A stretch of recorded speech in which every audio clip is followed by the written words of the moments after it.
부활절입니다. 교회 명절 중에서 가장 큰 명절 중에 하나죠. 부활절 그리고 크리스마스.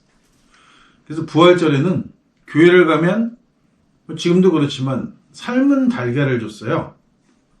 그래서 달걀에다 이렇게 우리 때는 청년부들 다 모여가지고 부활 써가지고 이렇게 글자들 써서 이렇게 주기도 했는데, 요새는 보니까 간편하게 그 비닐 같은 거 가지고 착 조여지는 거, 그런 걸로 해서 이제 나눠주기도 하는데, 이 달걀을 주는 풍습, 그 다음에 또 외국에 나간 사람들은 부활절 때 갑자기 토끼가 있다는 거예요. 부활절 토끼가. 그래서 예전에도 그게 뭐냐는 질문을 제가 받은 적이 있어요. 부활절 토끼에 대해서. 그러니까 이게 토끼가 서구에서는 다산을 상징합니다. 한국에서는 토끼가 남자들한테 토끼다 그러면 좀 안 좋은 의미로 사용되죠. 근데 서구에서는 이게 다산의 상징이에요.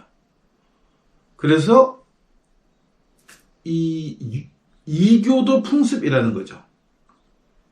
그러니까 고대 종교의 가장 큰 특징 중에 하나는 다산과 풍년, 풍작이에요. 이 두 가지가 신이 인간에게 해줘야 할 일이었던 거죠. 그것을 위해서 인간은 신을 섬기고 신을 위한 무엇을 했단 말이에요.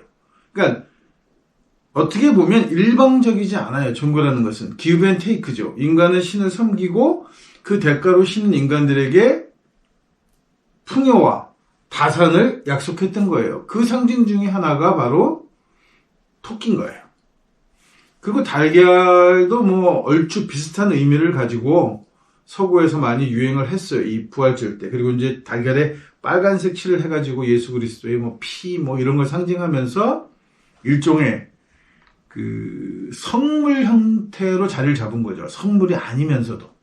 그래서 이제 이 타조화 같은 데다가 엄청나게 금장식으로 꾸민 부활절 달걀 같은 것들이 있는데 상당히 고가에 거래도 됩니다. 그러니까 이게 어떻게 보면 신앙이라는 건 눈으로 확인할 때 깊어지기도 하고 또 사람들이 잘 따르기도 하니까 그런 것들을 위해서 이교도의 풍습을 가지고 들어왔던 거예요. 왜냐하면 부활절 자체가 풍년제, 봄축제, 유럽 전반에 걸쳐서 유행하던 봄축제를 그대로 가지고 끌어 들어와서 이거를 부활절하고 연합을 시킨 거예요. 제가 지난번에 미트라 종교가 들어오면서 크리스마스, 예수의 탄생일과 미트라를 같이 묶어서 미트라교를 수용하듯이 로마의 가장 큰 축제였던 봄축제를 어떻게 하든 흡수를 해야 하는데 마땅하게 흡수할 게 없으니까 이걸 부활절과 연결을 시켜서 예수의 부활과 연결을 시켜서 부활절도 자리를 잡은 거죠. 그래서 신학적으로나 혹은 교리적으로 부활에 대해서는 할 얘기가 좀 있을지 모르지만 이 부활절에 대해서 이야기를 하자 그러면 그냥 별로 할 얘기가 없어요. 왜냐하면 교회가 정책적으로 로마의 봄축제, 로마인들이 다 즐기는 축제란 말이에요. 그 축제에 뭔가를 안 하면 허전하니까 한 거예요. 그러면서 이게 부활절이다 이렇게 설명한 거죠. 그러니까 저는 그래서 부활절 이야기를 할 때면 시기적으로 벚꽃놀이하고 맞물려지는 시기입니다. 여의도, 서울은 여의도 같은 곳이 굉장히 유명한 벚꽃 장소였고 창경원이 굉장히 유명해서 저희 어렸을 때 밤벚꽃놀이, 그 야사쿠라라 그랬어요. 야사쿠라 간다 이래가지고 창경원에 저녁 때 가서 이 벚꽃놀이를 보는 것들이 굉장히 유행했단 말이죠. 그리고 이제 군항제가 굉장히 유명해서 지금도 굉장히 유명하죠. 지금도 한참 하고 있는 모양이던데 군항제 같은 거를 해가지고 벚꽃놀이를 했단 말이에요. 그러면서 그냥 벚꽃놀이라고 하는 거예요. 근데 사실 이 벚꽃놀이는 외가 조선 침략을 하고 의도적으로 만든 문화정책 중에 하나예요. 강제적으로 벚꽃나무를 많이 심게 하고 그 다음에 창경궁이었던 자리를 동물원을 만들면서 창경원으로 격화시키고 기존의 나무들을 다 뽑아내고 그 자리에 벚꽃나무를 쭉 심어가지고 의도적으로 일본의 문화에 자연적으로 흡수하게 되게끔 만든 거예요. 그게 사쿠라, 벚꽃이죠. 그래서 사람들이 일본 국화가 벚꽃인 줄 알고 있는 사람들이 많아요. 근데 일본 국화는 벚꽃이 아닙니다. 일본은 공식적으로 국화를 가지고 있지 않아요. 그런데 천황을 상징하는 꽃은 국화예요. 하얀색 국화. 그래서 저희가 이 장례식장에서 쓰이는 흰 국화 역시도 상당 부분은 그 외식민 잔재예요. 그 일본 천황가를 상징하는 꽃이 국화니까. 이렇게 해서 사실은 누가 봐도 벚꽃놀이는 외의 잔재물인데 장사꾼들은 장사를 해야 하고 뭐 벚꽃놀이는 굉장히 거창하게 이루어졌습니다. 지방에서 막 올라오고 창경원에 구경하고 몇십만 명이 몰려오는 대목이죠, 일종의. 그러니까 이걸 그냥 그대로 유지하고 싶은 거예요. 그런데 이게 외의 문화니까 뭔지 싫어. 그러니까 이제 무슨 얘기를 하냐면 원래 벚꽃은 뭐 백제꽃의 상징이었다는 듯이 계속 이런 얘기를 한단 말이에요. 그래서 실제로 그럴 수 있어요. 왜냐하면 그 꽃의 그 종자들을 쭉 살펴보면 어디서 유래했는지 뭐 어느 곳에서 건너갔는지 이런 것들을 알 수 있으니까 사실 백제꽃일 수도 있죠. 그 다음에 우길승천기라고 부르는 그 일본 해상 자유대가 갖고 있는 그 햇살무늬 깃발도 원래 백제 수군이 사용하던 거다 뭐 이렇게 얘기들을 해요. 그런데 중요한 건 그게 아니고 우리가 외에 식민 침략을 받으면서 외가 조선을 침략해서 그 정복하고 또 그 다음에 통치하기 쉽게 하기 위해서 만들어진 정책이 벚꽃놀이고 그걸 궁극주의로 상징하는 깃발이 우길기였기 때문에 우리가 그것을 전범기라고 부르면서 한국에서는 거절하는 거죠. 벚꽃놀이도 마찬가지여야 하는데 이걸 상업적인 논리와 여러 가지 딴 핑계를 계속 대서 그것이 마치 그런 게 원래 아니야 라고 하는 식으로 오도를 한단 말이에요. 그런 식으로 자리를 잡은 대표적인 명절이 바로 교회에서는 부활절입니다. 기독교는 원래 아무 상관없는, 예수하고도 아무 상관없는 날이에요, 부활절은. 근데 부활이라는 것은 의미가 있을 수 있죠. 예수가 십자가에 죽었는데 그 죽음이 정치적 형벌로 죽었다고 하더라도 우리가 그 죽음을 기억할 수는 있어요. 그런데 우리가 지금 지키고 있는 부활절과는 아무 상관이 없다는 게 함정인 거죠. 저희도 이제 매주 특별한 일이 없으면 일요일 오후면 예배를 드리고 있는데 저희 예배 때는 매주 성찬예가 있습니다. 예수의 부활을 기억하는 거죠. 그러니까 이제 사람들이 제가 그동안 평소에 이야기하는 기독론이나 이런 거를 기독론에 대한 비판이라든가 뭐 여러 가지를 살펴봤을 때 성찬예를 하고 있다고? 왜? 라고 하는 질문들을 많이 하세요. 그거는 부활이라는 의미가 기존 기독교가 이야기하는 부활, 즉 기독론에 의한 부활과는 다른 의미로 부활이기 때문이야. 부활은 기독교 고유의 개념이 아닙니다. 거의 대부분의 종교에서 나타나는 신앙 중에 하나가 부활이에요. 부활은 실질적으로 어떤 의미를 갖고 있느냐 하면 인간이 태어나서 죽는 것만 이렇게 현생 세대만 있다라고 한다면 뭔가 부족한 거죠.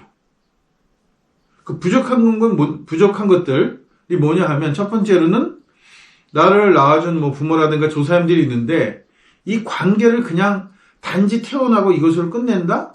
우리가 죽었을 때 또 다시 만나고 어떤 그런 게 있지 않을까 하는 그런 조상들에 대한 혹은 부모에 대한 효심에서 우러난 부활이 존재하는 거죠. 현생만 있는 게 아니라 현생 다음 생도 있다. 그러다 보니까 현생 이전에 전생도 있다. 뭐 이런 식으로 세계관이 넓혀져 가는 거예요. 또 하나의 부활은 사람이 죽었다가 살아난다라고 하는 기독교식 부활이죠. 근데 이런 부활은 사실 좀 기독교가 좀 독특하게 이야기하는 거예요. 사람이 죽으면 다시 태어나는데 다시 태어나는 이야기를 하는 종교는 많지만 이렇게 사람이 죽었다가 다시 같은 사람으로 태어난다. 어떻게 보면 회생하는 거죠, 부활이. 전생에 이 살았던 기억도 모두 다 가지고 있고, 그리고 며칠 동안 죽었다가 예수 같은 경우가 사흘 동안 죽었다 뻘떡 일어났을 때 또 사람이라는 거. 그런데 뭐 그렇게 사람이라고 얘기하면 조금 이상할 것 같으니까 뭐 벽도 통과하고 뭐 이런 약간 영적인 존재까지 가미해서 이런 식으로 하는 부활은 기독교밖에 없어요. 왜 기독교가 이런 부활을 주장할 수밖에 없느냐 하면 기독론 때문이에요. 바울이 만든 기독론의 바울 때문인 거죠. 바울이 죽은 예수가 나를 사도로 불렀다라는 이야기를 하려다 보니까 예수가 살아있을 때 기억을 그대로 다 갖고 있어야 하고, 살았을 때 내가 스승이었다는 것도 다 가지고 있어야 하고, 이러다 보니까 죽은 사람을 그대로 다시 살아내는 형태로 이야기하지 않으면 안 되는 거예요. 자, 그러면 그게 아니고 영적인 존재였던 예수가 바울을 사도로 불렀다, 이렇게도 될 것 같은데 왜 굳이 부활이라는 개념을 만들어가면서까지 이 무리를 해서 이런 종류의 부활을 주장하게 되느냐 하는 거죠.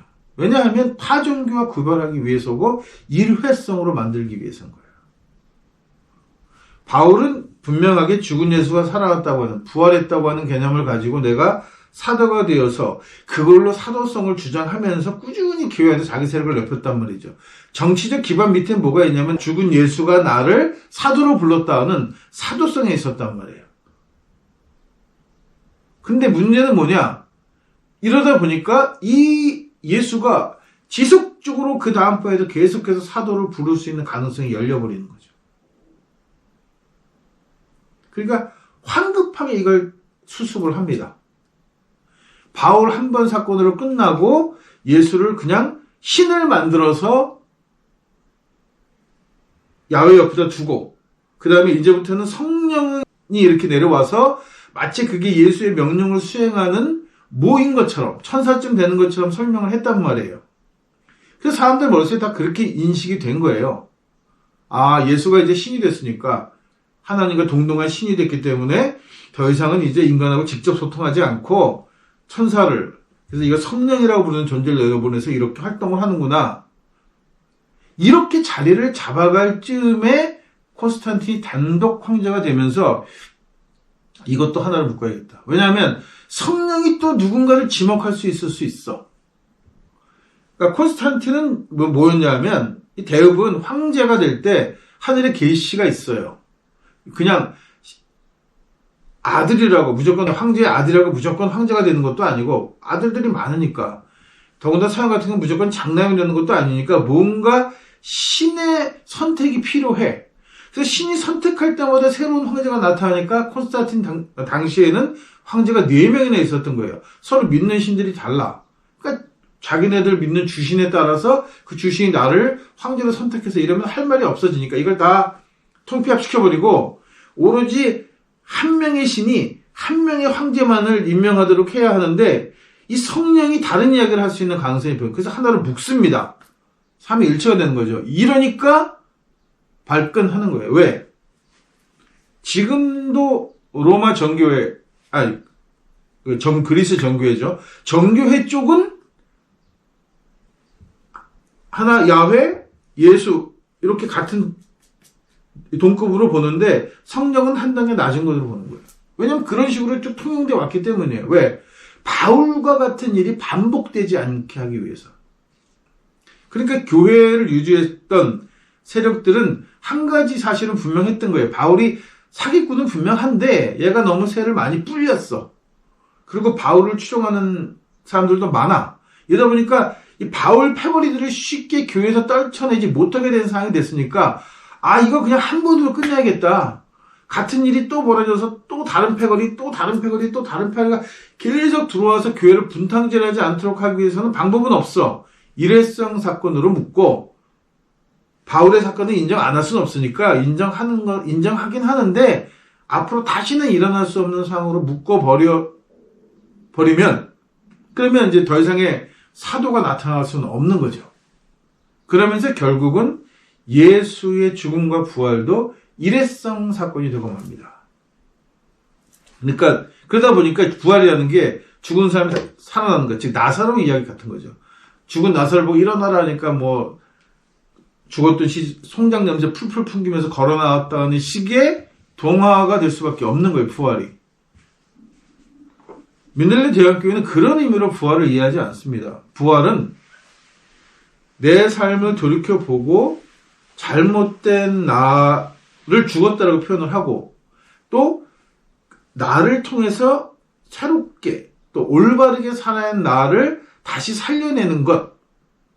날마다 죽고 내가 날마다 새롭게 태어난다는 의미의 부활이고 또 하나는 먼저 가신 분들 중에 우리가 기억해야 될 사람들을 모임이 있을 때마다 기억해서 잊지 않겠다 함이 부활인 거예요. 사람이 죽었다가 뻘떡 일어나서 살아났다? 이게 부활. 그걸 믿으면 우리도 죽었다 뻘떡 일어난다? 안 일어납니다. 예수 이후로 부활한 사람은 아무도 없어요. 앞으로도 없을 거고 영원히 없을 거예요. 왜냐하면 그런 부활은 존재하지 않기 때문이에요. 마치 뭐랑 똑같으냐 하면 교회가 삶은 달걀을 주면서 부활 이야기를 해요.